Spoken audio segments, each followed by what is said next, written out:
बिहार में कल यानी कि 1 जुलाई से जमीन रजिस्ट्री के नियम बदल रहे हैं। कल से 4 सख्त नियम लागू हो जाएंगे, जिसमें पहला नियम जमीन रजिस्ट्री में आधार बायोमेट्रिक अनिवार्य होगा।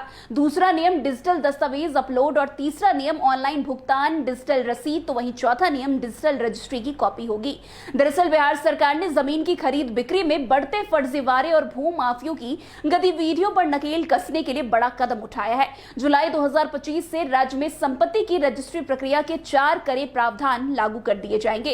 इन नियमों से जमीन के सौदे में पारदर्शिता आएगी और फर्जी दस्तावेजों या नकली पहचान के सहारे चल रहे धोखाधड़ी पर सीधी चोट होगी। अब जमीन की रजिस्ट्री सिर्फ नाम या कागजों से नहीं होगी, बल्कि आधार कार्ड के बायोमेट्रिक वेरिफिकेशन से होगी। इसका मतलब यह है कि कोई भी व्यक्ति दूसरे की पहचान चुराकर या झूठी आईडी पर रजिस्ट्री नहीं कर सकेगा।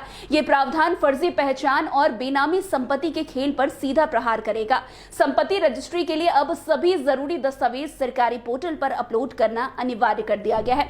इससे नकली या जाली कागजात पेश कर जमीन हड़पने वालों की चालें बेनकाब होगी। हर दस्तावेज का डिजिटल रिकॉर्ड होगा, जिससे मिटाया या बदला नामुमकिन होगा।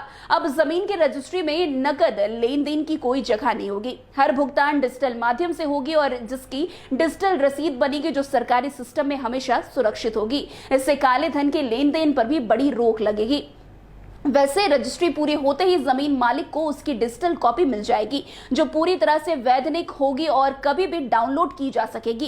इससे पुराने समय में कॉपी गुम होने या कागजी हेराफेरी पर फर्जी वारे करने की घटनाओं पर पूरी तरह से लगाम लगेगी। इतना ही नहीं, निबंधन विभाग के अधिकारियों का साफ कहना है कि इन नए नियमों से राज्य में फर्जी दस्तावेज तैयार कर या झूठी पहचान के सहारे जमीन कब्जाने वाले भू माफिया और जालसाज अब कानून की गिरफ्त में आएंगे। सरकार का यह कदम संपत्ति रजिस्ट्री को पारदर्शी, सुरक्षित और पूरी तरह से डिजिटल बनाने की दिशा में एक बड़ी पहल मानी जा रही है। खैर, अब जिस तरीके से कल यानी कि 1 जुलाई से बड़े बड़े नियम बदल रहे हैं, अब इससे आने वाले समय में कितना कुछ संभव हो पाता है, कितना कुछ आसान हो पाता है आम लोगों के लिए, ये भी देखना काफी दिलचस्प होगा। तो आज की इस खबर में बस इतना ही। अन्य खबरों में हमारे साथ ऐसे आगे बने रहे और देखते रहे। तब तक के लिए NBC 24। धन्यवाद।